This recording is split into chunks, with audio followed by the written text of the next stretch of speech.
There's a kind of flower that dazzles the eye, full petals, radiant color, soft fragrance. And yet the moment you place it in your home, something begins to feel off. The air feels a little heavier. You catch yourself feeling more tired, more irritable, or strangely unmotivated. You assume it's stress, the weather, maybe even your diet. But in the quiet spaces of your home, the living room, the hallway, your bedroom, something subtle is stirring, and it may be coming from that beautiful vase on the table. In Feng Shui, we say that not all beauty is benevolent. Just because a flower looks pleasing doesn't mean it brings peace. Some blossoms, though gifted with symmetry and scent, carry frequencies that disrupt the natural flow of energy in your home. They can mute joy, stir emotional distance, even block abundance. It's not their fault. These flowers are not malicious, but their energetic imprint, shaped by centuries of symbolism, elemental imbalance, or natural decay patterns, can shift the chi of your space in ways you may not even realize. In this episode of New Day Mindfulness, we're going to uncover 4 specific flowers that Feng Shui quietly warns us about. These aren't superstitions. These are energetic observations rooted in centuries of practice, echoed across cultures, and validated by how spaces feel when these flowers are introduced. Some of them are popular. Some are even considered luxurious. But when kept indoors, especially near entrances, beds, or workspaces, they can act like silent saboteurs. They don't just wilt, they warp. They dull the momentum of your space. And if your luck, your peace, or your emotional balance has felt slightly off, this may be the missing clue. You see, the home is more than shelter. It's a breathing mirror of your energy field. Every object within it, especially living ones like plants and flowers, plays a role in shaping the vibration of that field. When you bring a flower inside, you're not just bringing in beauty, you're inviting a presence, a symbol, a message. The question is, what kind of message is it carrying? Some flowers whisper harmony, others echo endings, some enhance abundance, others quietly repeat the frequency of stagnation. The key is not in how they look, but in how they behave energetically, how they've been perceived historically, and how they integrate with the elemental balance of your space. So as we begin this exploration, I encourage you to pause and think. What flowers are you currently living with? Are they aligned with the energy you want to cultivate? Or are they subtly undoing it? In the next few minutes, we'll walk through each of these 4 problematic flowers. We'll dive into the ancient reasons behind their reputation. I'll explain where the energetic mismatch happens, whether it's the color, the structure, or the emotional symbolism that causes the disruption. And more importantly, I'll guide you toward practical, empowering choices. What to replace them with, how to balance their effects if you truly love them, and how to bring your home back into harmony with simple but intentional shifts. By the end of this video, you'll be equipped with more than just knowledge. You'll have energetic discernment. You'll no longer decorate blindly. You'll place with purpose. And before we dive deeper into this sacred dialogue between beauty and energy, I want to invite you to be part of a growing circle that values wisdom, clarity, and the deep art of mindful living.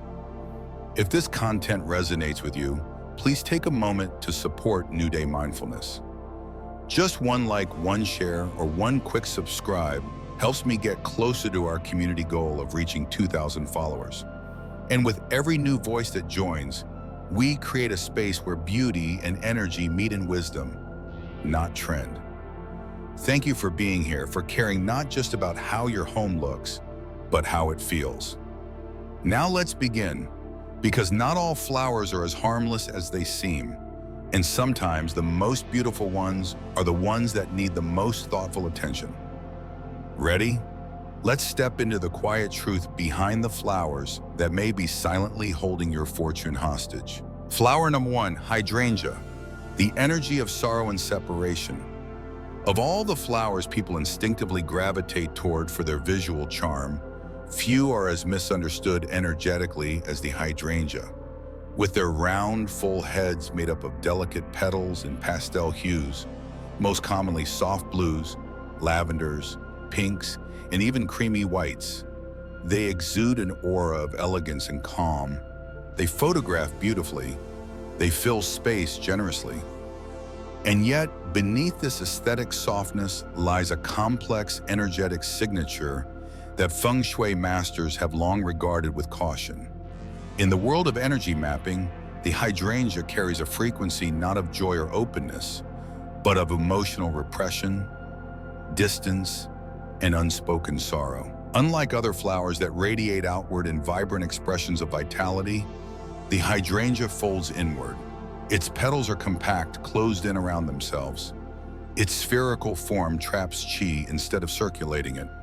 And in a home environment, particularly one that craves emotional closeness, trust, and harmony, this can pose a subtle but significant problem. Energetically, the hydrangea has long been associated with sorrow, though not in a dramatic, overt sense. Its sorrow is internalized, quiet, often invisible. It resonates with energies of suppression, silent endurance, and social formality that masks inner discomfort. In Feng Shui, such frequencies are known to cultivate yin excess, meaning stillness that turns into emotional stagnation. When placed in common areas such as living rooms or dining rooms, spaces meant for connection and mutual presence, hydrangeas can generate an almost imperceptible tension. Conversations become stiffer. People remain polite but emotionally guarded. Conflicts do not erupt, but they linger, simmering beneath the surface. The energy doesn't disrupt, it withdraws. This creates what many practitioners refer to as a polished distance, a sense that everything looks beautiful on the outside but feels subtly unavailable on the inside. In bedrooms where energy needs to be warm, trusting, and emotionally open, the impact of hydrangeas becomes even more pronounced. Their cooling colors and inward-facing energy can suppress intimacy, making it harder for couples to feel emotionally in sync or for individuals to relax fully into vulnerability. The room may look serene, but it often feels quiet in a way that isolates rather than comforts. Over time, this can lead to patterns of avoidance, where difficult conversations are postponed, affection becomes mechanical, and emotional truth is buried under surface-level routine. In such environments, misunderstandings multiply, not because of what is said, but because of what is not said. This is the hydrangea's frequency at work. Sorrow not expressed, but absorbed. It's important to clarify that the hydrangea isn't a bad flower. It holds great meaning in certain cultural contexts. In Japanese symbolism, for instance, it represents heartfelt emotion and apology. But even there, its emotional weight is acknowledged. It is not light or playful. In Feng Shui, where the goal is to enhance not just beauty, but energetic alignment, the hydrangea's energy is considered incompatible with spaces meant to nourish emotional warmth, spontaneity, or direct connection.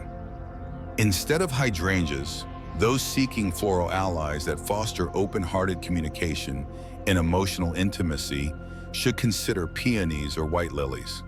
Peonies, with their lush, round blooms and vibrant colors, exude an energy of affection, abundance, and romantic fullness. Their qi moves outward. They encourage laughter, vulnerability, and shared joy. They are especially effective in living rooms or shared office spaces where collaboration and harmony are essential.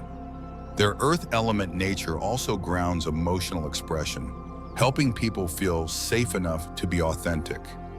White lilies, on the other hand, bring a different quality, one of spiritual grace, emotional purity, and gentle truth-telling. Their vertical structure and fragrant bloom invite calm, but not distance. They create an energetic field that supports compassion, forgiveness, and the quiet dignity of emotional honesty. In bedrooms, White lilies offer a kind of peaceful intimacy that encourages restful sleep and heartfelt conversations. They open energy rather than folding it inward. They say, "You are safe to feel here." The key takeaway is that floral energy is never neutral. It is not enough for a flower to be beautiful. It must be resonant. It must match the emotional intention of the space. The hydrangea, while stunning to the eye, does not match spaces that seek energetic flow, emotional expression, or warmth. It may be suited for areas where reflection or solitude is desired, perhaps a meditation space or a quiet corner where one processes grief or honors stillness. But even then, its placement must be done with conscious intent and regular energetic cleansing, lest its yin energy tip into stagnation.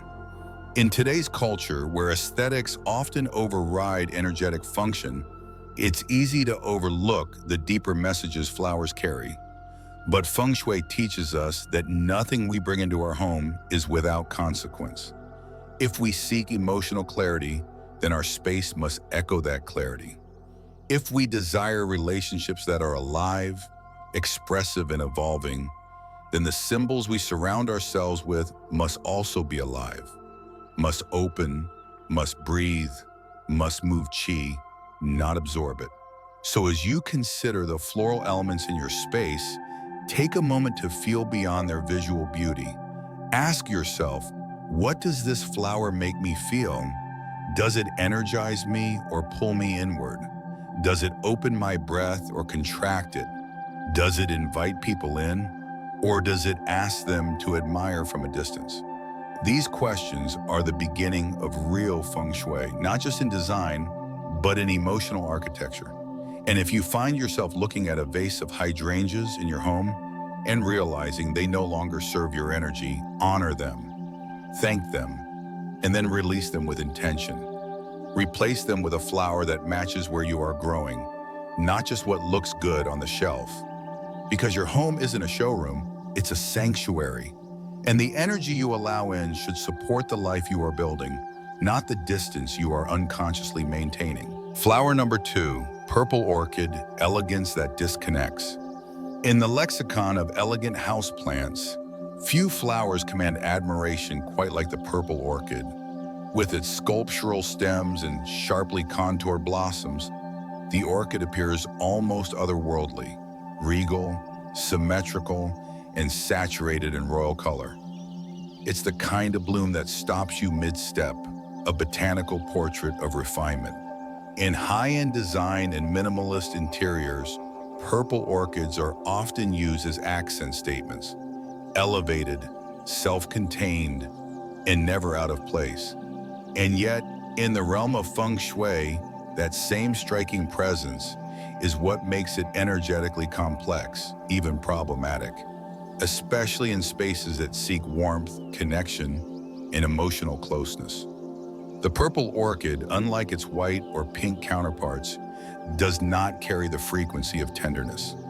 Its blossoms, while undeniably stunning, grow in a vertical and somewhat rigid formation, creating an energy field that is more about admiration from a distance than intimate resonance. It symbolizes not shared emotion, but contained grace, not openness, but solitude. In Feng Shui teachings, purple orchids are associated with spiritual nobility and intellectual mastery, but also with pride, self-containment, and emotional walls that do not easily fall. When placed in the southwest sector of a home or room, a direction tied to love, partnership, and relational harmony, the purple orchid's vibration can inadvertently create a sense of cold beauty, a dynamic where things look perfect but feel emotionally sterile. Partners may begin to experience emotional distance not caused by conflict, but by a lack of softness, a failure to reach each other below the surface. Over time, the energetic signal of the flower communicates not intimacy, but observation. The relationship becomes something admired from the outside, but emotionally disengaged on the inside. This subtle distancing effect is amplified by the color itself. In Feng Shui, purple is the highest octave of fire energy, representing spiritual clarity, high-level vision, and status. It is not inherently negative. In fact, it's often used in meditation spaces or vision planning corners. But in matters of the heart, purple can become too rarefied, too elevated to root emotional vulnerability. It creates admiration without approachability, love without warmth. And nowhere is this energetic contradiction more visible than in the life of pop icon Madonna. In multiple interviews and biographical segments during the height of her career, she spoke of her deep love for purple orchids. She insisted they be present in every room of her homes, her dressing rooms, her studios. Their presence was part of her brand, sophisticated, untouchable, iconic. But during that same period, she also spoke publicly about loneliness, about how fame had created a gulf between her and ordinary emotional connection. She was admired, followed, studied, but not held. The world celebrated her, but didn't really know her. The purple orchid in this context became a living metaphor: beauty without softness, presence without closeness, elegance that disconnects. In a personal or shared space, particularly for couples, the repeated presence of purple orchids, especially when placed near beds, relationship corners, or shared seating areas, can contribute to a frequency of aloofness. Partners may start functioning more like co-inhabitants than lovers. Conversations become structured but lack depth. Affection becomes formalized. The orchid doesn't cause the emotional gap, but it can subtly sustain it, amplifying the feeling that connection must be performed rather than felt. Energetically, this creates what Feng Shui calls refined resistance, where the flow of qi is clean, even beautiful, but missing the essential emotional heat that fuels passion, empathy, and spontaneity. That's not to say that orchids, or even purple orchids, must be removed from every home. Their energetic signature is valuable when placed with awareness. In an office space, a study, or a visioning corner where solitude and mental focus are desired, the purple orchid can be a powerful ally. It supports refinement, concentration, and elevated thought. It helps the mind reach upward and stabilizes personal sovereignty. But when placed in emotional zones, in bedrooms, dining areas, or shared lounges, it may do more to reinforce emotional isolation than relational vitality. This is the paradox of the purple orchid. It brings you closer to your higher self, but farther from your vulnerable self. It enhances your image, but not necessarily your intimacy. In environments where connection, softness, and mutual support are paramount, other flowers should be prioritized. Peonies, as previously mentioned, offer sensual abundance and shared joy. Pink roses invited affection, gratitude, and romantic reciprocity. Even sunflowers, while bright and bold, radiate warmth and invitation rather than distance. Each of these alternatives invites presence, not just visually, but emotionally. In truth, Feng Shui is not about aesthetics.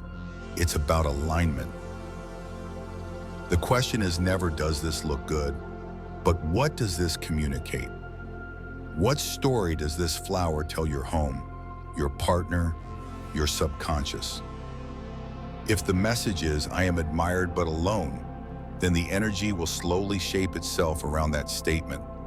But if the message is, I am safe to open, to love, to be loved, then every object in that room must reflect that intention, including the flowers. The purple orchid teaches us that beauty is not always benevolent, that grace, when divorced from humility, becomes isolation, and that in our deepest spaces, the ones where we live, rest, and connect, we need more than elegance. We need resonance. A flower can hold the room in its frequency.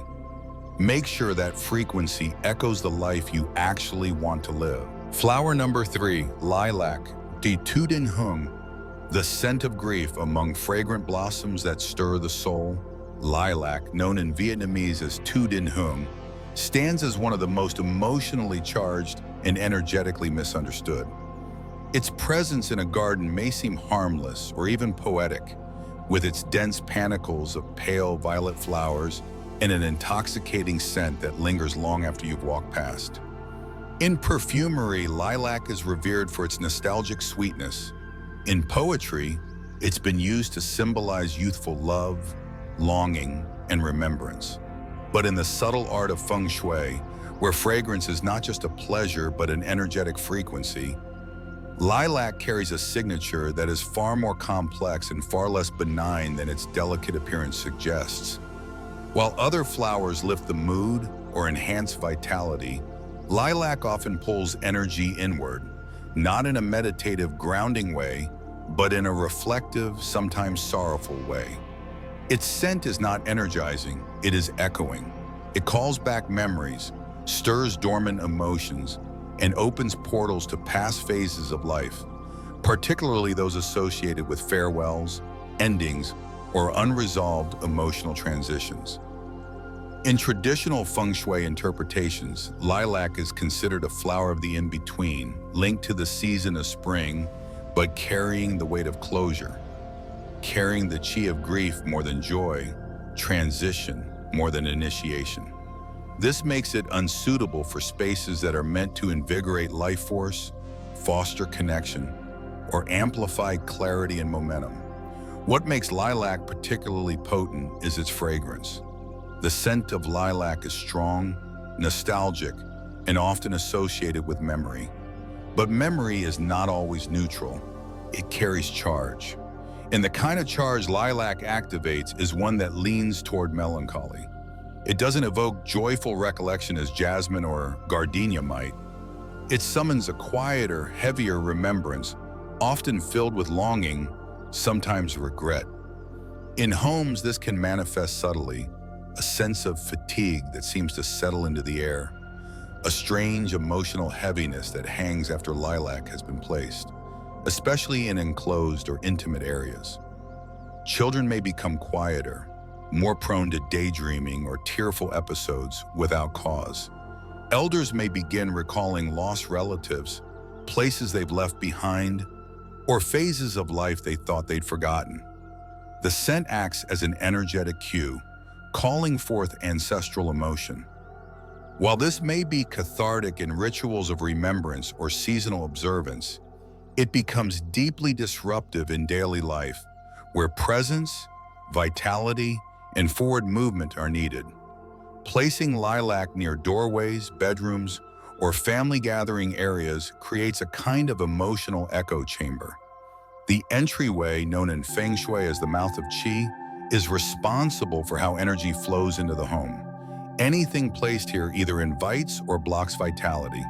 A flower like lilac, associated with endings and emotional withdrawal, subtly communicates that the space beyond the door is one of retreat, not reception. The energy may feel still but not grounded, more like paused or haunted. In bedrooms, where the goal is emotional connection and restful regeneration, lilac's fragrance can induce a sort of subconscious resistance to vulnerability. Sleep may be heavier but less refreshing. Dreams may turn introspective or even mournful. Couples may find themselves slipping into silence not for peace, but from a subtle feeling of emotional disengagement. And in family rooms, where energy should rise to support warmth, dialogue, and shared presence, lilac can create a strange dissonance, a sense that everyone is together but emotionally elsewhere. This doesn't make lilac inherently bad. Its frequency can be valuable in spiritual ceremonies of remembrance, ancestral worship, or grief processing. In these moments, its energy supports emotional release and reverent reflection.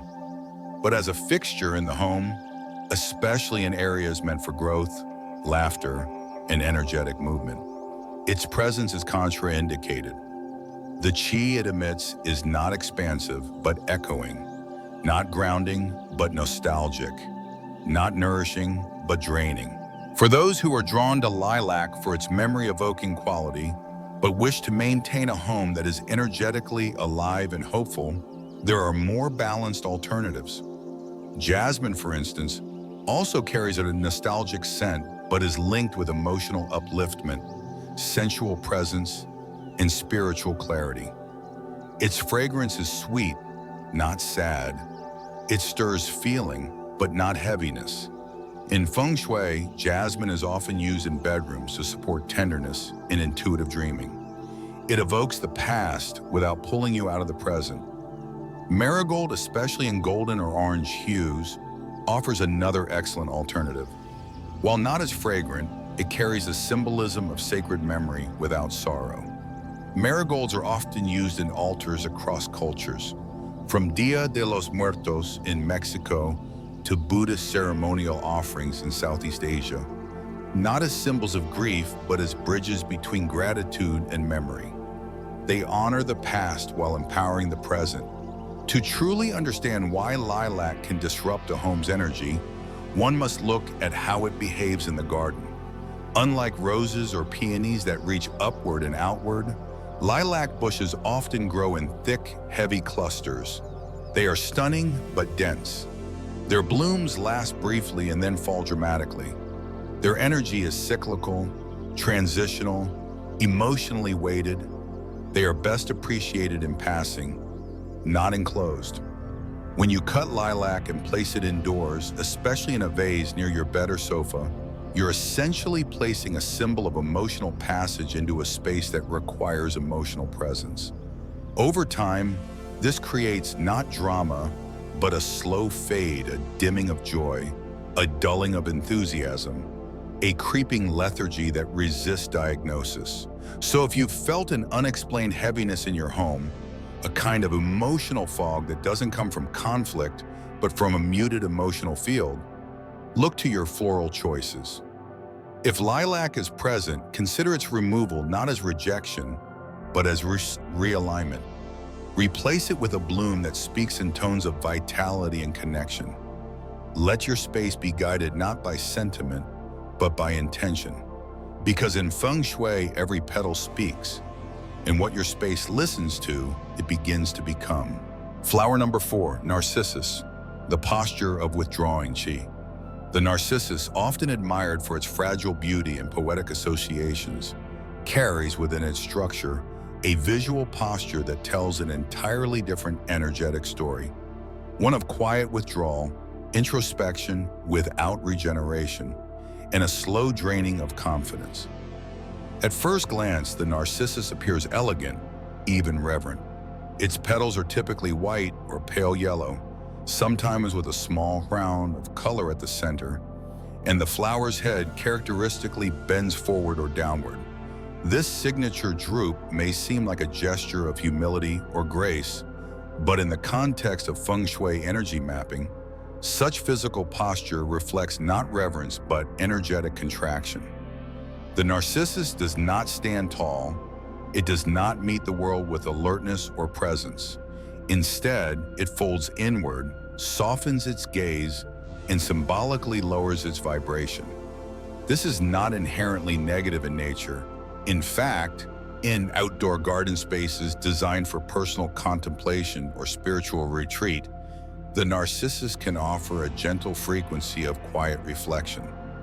But when brought indoors, especially into areas associated with prosperity, personal power, or self-expression, its energy begins to conflict with the very qualities those spaces are intended to nurture.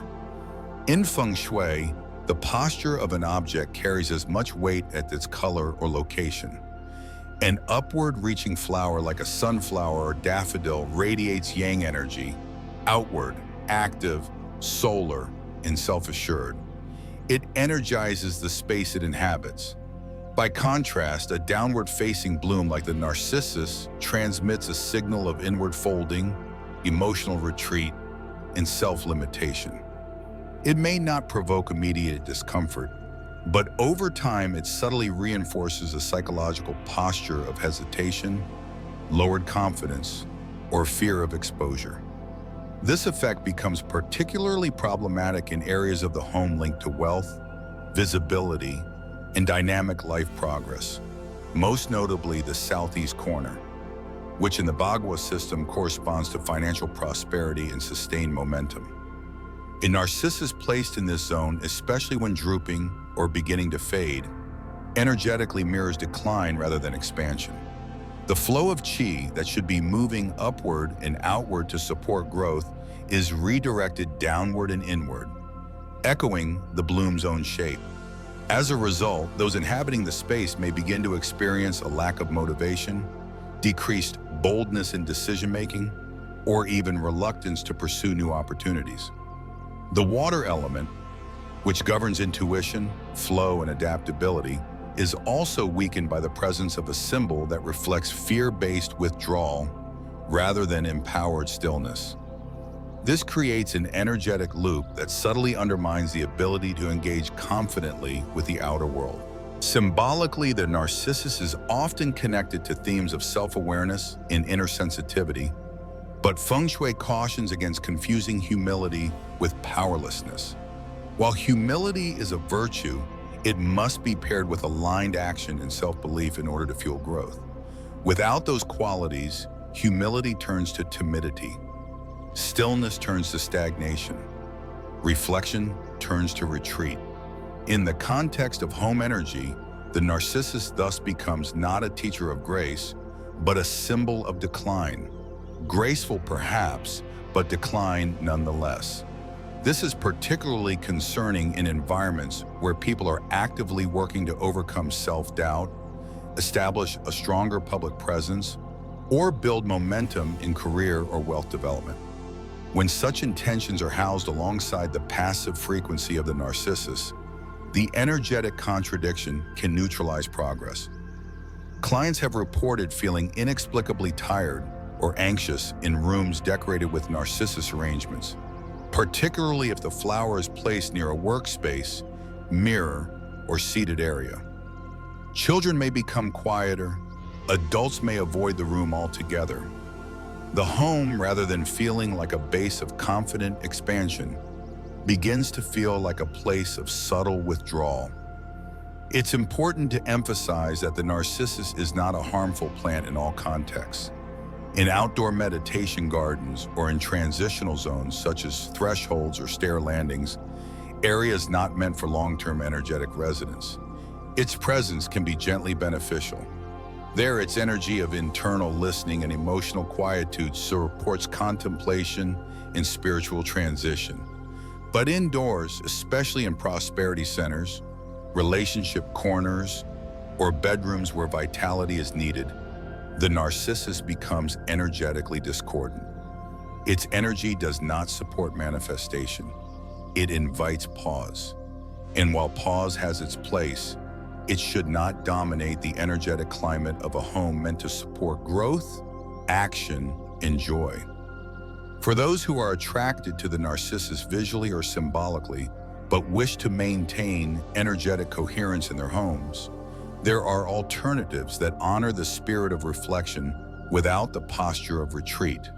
Upright daffodils, which are part of the same botanical family, carry a similar aesthetic appeal, but with a dramatically different energetic signature. Daffodils rise with strength. Their petals open outward. Their stems reach toward light. In Feng Shui, they are considered symbols of hopeful beginnings and noble confidence, making them ideal for offices, creativity zones, and even southeast wealth corners. They retain the spiritual depth of the narcissus lineage, but replace the visual metaphor of resignation seated with one of radiant alertness. Another excellent substitute is the sunflower, especially in its medium-sized, soft-petaled varieties. While not typically considered a contemplative flower, the sunflower brings joyful yang energy, aligning perfectly with environments where personal growth, financial empowerment, or emotional expansion are goals. It literally follows the sun, teaching by example that energy rises when it tracks with light. Where the narcissus bows to gravity, the sunflower partners with light. Where the narcissus lowers its gaze, the sunflower meets the day. It's not about rejecting introspection. It's about choosing when and where to host it. The final insight Feng Shui offers around the narcissus is this: not all subtlety is strength. In a culture that sometimes overvalues quietness and associates beauty with delicacy, it's easy to mistake passive symbolism for spiritual truth. But true harmony is not about softness alone. It is about balance. A flower that constantly turns inward cannot help you build a life that reaches outward. A flower that reflects withdrawal cannot support your leap into expansion. So the next time you bring a bloom into your home, observe not just its color, but its posture. Ask yourself, does this flower rise? Does it open? Does it encourage me to do the same? Because every object in your space is either affirming your intention or quietly asking you to step away from it. Category warning: spiky, chaotic, or wild-growing flowers. In the nuanced system of Feng Shui, where every shape, color, placement, and texture holds energetic consequence, the structure of a flower is never merely botanical. It is symbolic, and often it is behavioral. How a flower grows is how it teaches. And among the most energetically misunderstood categories are those that grow with chaos, spikes, or entanglement. Flowers that may appear vibrantly alive, but radiate what classical Feng Shui describes as sha-qi, or sharp, cutting energy. This is not poetic metaphor, it is practical vibrational truth. The fundamental principle at play is that energy mimics form. When you invite a plant into your home that grows with harsh angles, irregular branches, or a visually aggressive posture, you are simultaneously inviting that shape into your emotional and relational field. The subconscious mind reads sharpness as alert. It signals disruption. It prepares for confrontation. And over time, this subtly wires the nervous system into a state of micro-defensiveness that you may not consciously detect, but that your behavior, your relationships, and your capacity for peace absolutely register. Take, for example, the rose, one of the most beloved and symbolically rich flowers in human culture. It stands as a global emblem of love, beauty, and emotional depth. But beneath its petals lie thorns. And in Feng Shui, this isn't simply a botanical feature, it's an energetic contradiction. While the bloom radiates affection, the stem radiates defense. This tension creates what is known as mixed chai, where the upper half of the flower invites closeness and the lower half guards against it.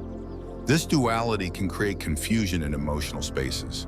When placed near beds, especially in relationships where trust is already fragile, untrimmed roses can unintentionally amplify arguments, cold silences, or unresolved tensions. The message, felt but not spoken, becomes, "I love you, but I must protect myself from you." This isn't a dramatic, energetic assault. It's a low-frequency interference that slowly erodes harmony through subconscious resistance. The solution isn't to reject roses entirely, but to work with them intentionally. If you choose to place roses in the home, the thorns must be removed. This is not just a safety precaution. It's a ritual. You are choosing love without pain, beauty without harm, passion without protectionism. Placing thorn-trimmed roses in the south sector, governed by the fire element and associated with fame, visibility, and personal recognition, can allow their energy to amplify healthy self-expression and romantic confidence rather than defensive volatility. In this configuration, the rose becomes a teacher of open-heartedness rather than a symbol of conflicted love. Beyond roses, there are other flowers whose growth patterns themselves create energetic dissonance. Portulaca, sometimes known as moss rose, grows in a tangle of low, unruly vines and blossoms that open with sporadic timing and inconsistent direction. Visually, it can feel like a burst of vitality, but energetically, it reflects disorder. When placed indoors, especially in environments that require calm concentration or emotional attunement, Portulaca emits a kind of scrambled frequency that can lead to mental restlessness, scattered thinking, or interpersonal friction. The visual message is one of imbalance.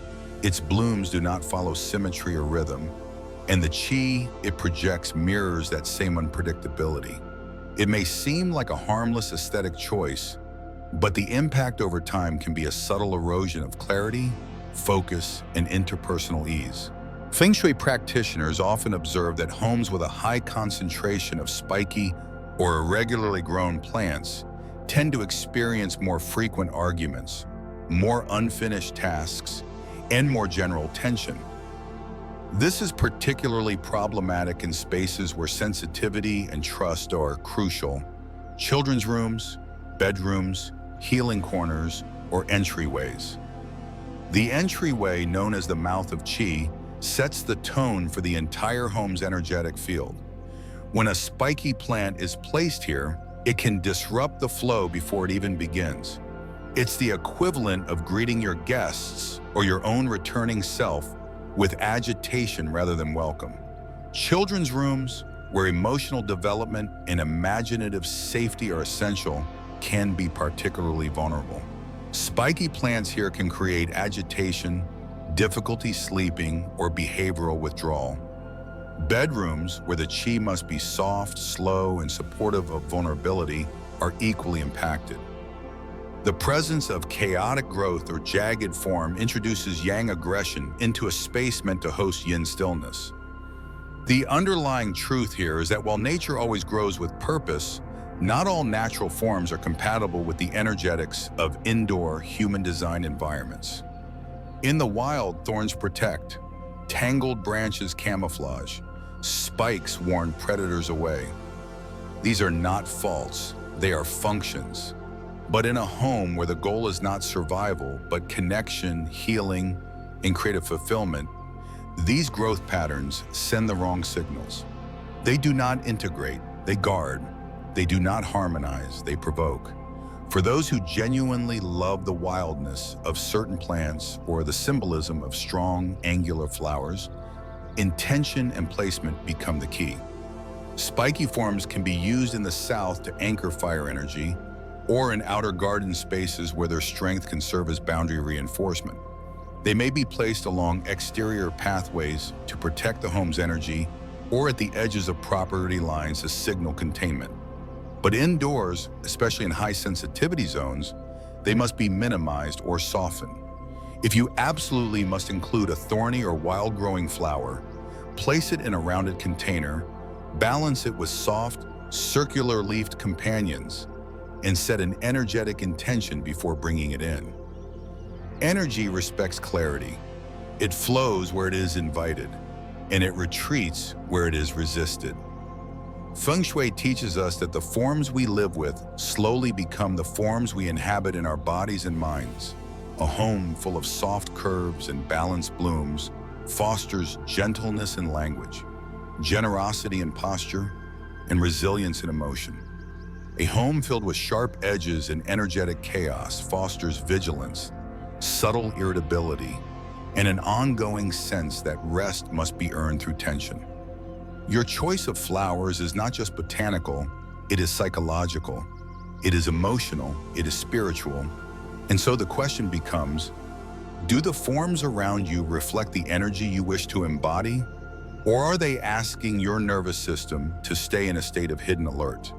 When you choose plants and flowers that harmonize in shape, rhythm, and elemental balance, you are doing more than decorating. You are cultivating emotional fluency, mental coherence, and spiritual alignment.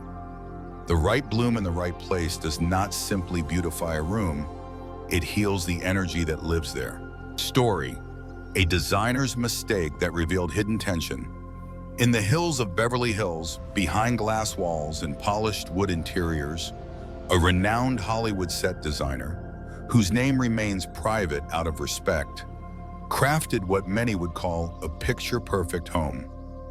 Her career had been built on visual storytelling, curating moods through shape, color, and light for some of the most iconic films of the past 2 decades. So when it came to her own living space, she spared no detail. Inspired by a desire for calm, cohesion, and elegance, she selected a palette of muted lavender, soft cream, and silvery green. To tie it all together, she installed a living floral wall in her main foyer, cascading hydrangeas and fragrant lilacs, arranged with the same eye for balance and atmosphere that had won her awards. It was, aesthetically, a masterpiece. Visitors would pause in awe as they entered, admiring the wall of subtle blooms that framed the entire entranceway. But almost immediately after installing the floral feature, she began to sense something was off, not visually, but energetically. Her daughter, once easygoing and imaginative, began waking in the night with bad dreams, soft at first, then vivid, even disturbing. At school, her focus slipped. Her drawings, usually filled with color and animals, turned pale and abstract. Meanwhile, her husband, a writer known for his emotional depth, started spending more time in the guest studio. He said he felt distracted, foggy, even disconnected at home. At first, the designer assumed it was the season or stress or perhaps the transitions of family life. But then she began to feel it too, an almost weightless sadness in the house, a kind of beautiful, quiet emptiness. As if the space had become too perfect to live in, too cool to feel warm, too curated to invite chaos, play, or vulnerability.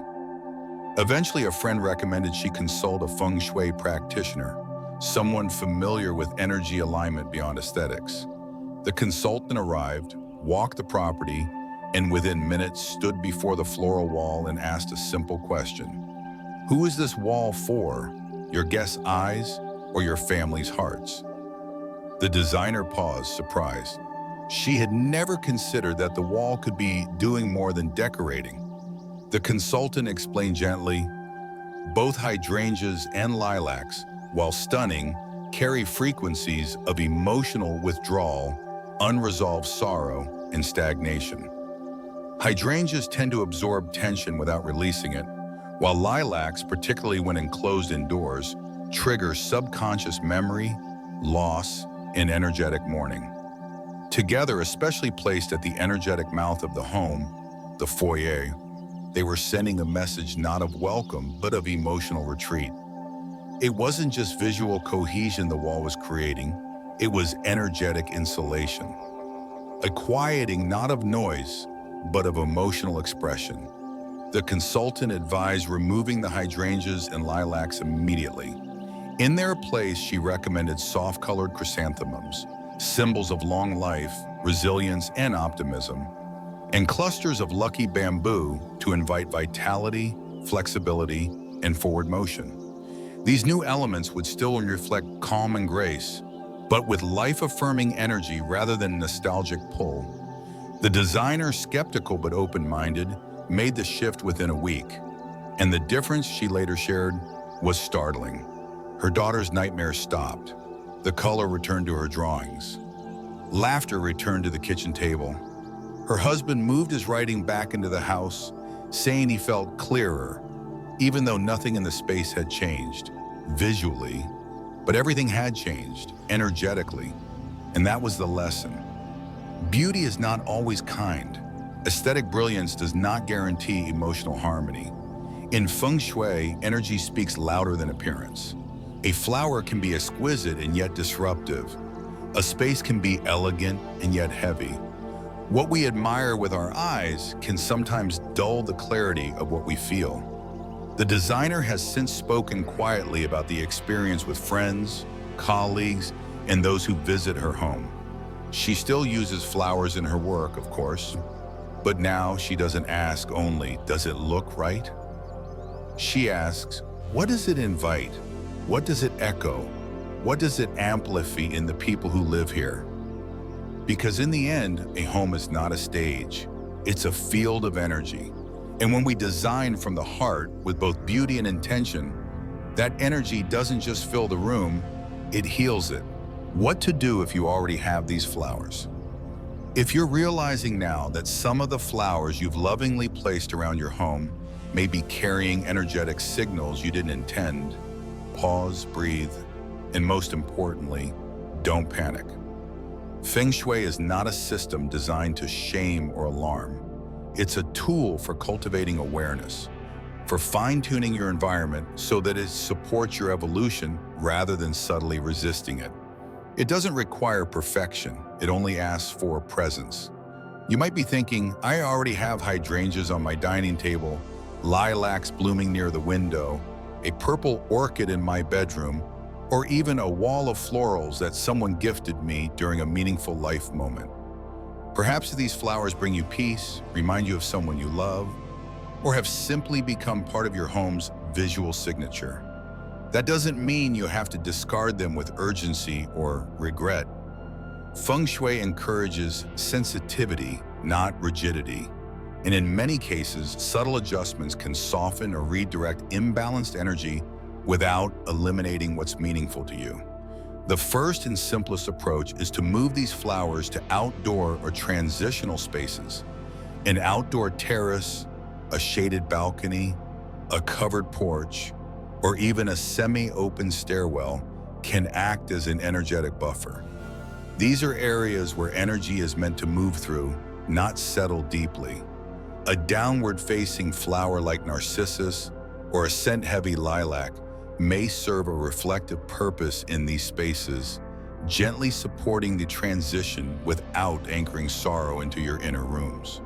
When placed outdoors, their effect becomes seasonal and passing, as it was meant to be in nature, not permanent and cyclical as it might become in your bedroom or office. If the flower arrangement is artificial or dried, or part of a design feature you're not ready to change, there are ways to energetically balance its presence. One method is to introduce grounding elements around or near the arrangement. Crystals like clear quartz can absorb and redirect energy, acting as a neutralizer that prevents stagnant or downward qi from dominating a room. Rose quartz offers gentle emotional balance and warmth, particularly helpful if the flower in question carries a frequency of emotional distance, such as hydrangea or purple orchid. Smooth river stones, especially those placed in a bowl beneath or near the floral piece, introduce earth element energy that helps root excess yin and bring a stabilizing presence to the environment. These are not just decorative additions, they're vibrational companions, working behind the scenes to offset what the floral energy may be echoing. Another subtle but effective solution is to introduce upright, life-affirming plants into the same space. This can include bamboo for flexibility and luck, lucky palms for protective yang energy, or even simply vibrant peace lilies or spider plants in healthy condition. The key is to create visual and energetic contrast. The goal isn't to deny the presence of the original flower, but to diversify the energy field so that no single frequency, especially one tied to melancholy, withdrawal, or chaotic bloom, becomes dominant. When yin-heavy flowers are balanced with upright, clear energy plants, the room begins to speak a more complete language, one that reflects both the softness of memory and the strength of forward motion. Finally, pay attention to what shifts, not with fear, but with curiosity. After making these adjustments, begin to gently observe how you or your family interact with the space. Do conversations feel easier? Does your sleep improve? Do you feel more decisive, more lighthearted, more willing to engage with tasks or loved ones? Feng Shui is not about immediate dramatic transformation. It's about the slow recalibration of a space so that it begins to flow in resonance with who you are becoming, not just who you were when you decorated it. Our homes are alive. They listen to us. They reflect us. And as we grow, they are meant to grow with us, not just in aesthetics, but in alignment. If a flower you've loved is now asking to be loved in a new way, respected outdoors, reframed with grounding, or balanced by other energies, that's not loss. That's transformation. That's the real essence of Feng Shui. Tuning in, adjusting with grace, and allowing your environment to rise in harmony with your highest intention. Closing. Your space reflects what you invite in. Sometimes what grows most quietly in our homes isn't a flower, it's a frequency, a mood, a story we didn't know we were repeating. That's why the flowers we choose to live with aren't just about beauty, they're energetic invitations. And sometimes, unintentionally, we invite in things that no longer serve us. As we close this journey, I invite you to take a moment, not to judge, but to observe. Look around your home with new eyes, as if you were entering it for the first time. What is blooming near your door? What rests on your desk, your dining table, your bedroom windowsill? Does it truly nourish joy? Does it uplift and energize? Or does it echo something you've outgrown? Something that may once have been beautiful, but now holds the scent of grief, of distance, of expectations you no longer need? In Feng Shui, the wrong flower isn't just a mismatch in color or placement. It can be a mirror, subtle, soft, and silent, that reflects emotional stagnation, unspoken sorrow, or even pride that isolates. These energies do not always arrive with conflict. Often they settle in gently, a quiet heaviness, a foggy mind, a family that feels distant even when seated side by side. The beauty of this awareness is that it's not final, it's not a sentence, it's an opportunity. Because the truth is, your space reflects what you invite in, and with each object, each bloom, you're telling your home what kind of energy you want it to hold. That's a sacred kind of authorship. That's the art of mindful living. So if this video has offered you a new way to feel your surroundings, beyond surface, beyond style, I warmly invite you to subscribe to Buddhism Wisdom Teachings. This channel isn't just about what looks good, it's about what feels right, what heals, what frees. And I'd love for you to be part of this journey toward more conscious, compassionate space. And now I ask you gently, have you ever noticed a shift in your energy, your emotions, your relationships, tied to a certain flower in your home? Did something beautiful begin to feel heavy? Or perhaps you removed a plant and suddenly lightness returned. Share your experience in the comments. Your insight might be the spark someone else needs to see their home in a new light. Thank you for being here. Thank you for listening, not just with your ears, but with your inner knowing. Until next time, may your home bloom with the kind of energy that reflects who you truly are and who you are becoming.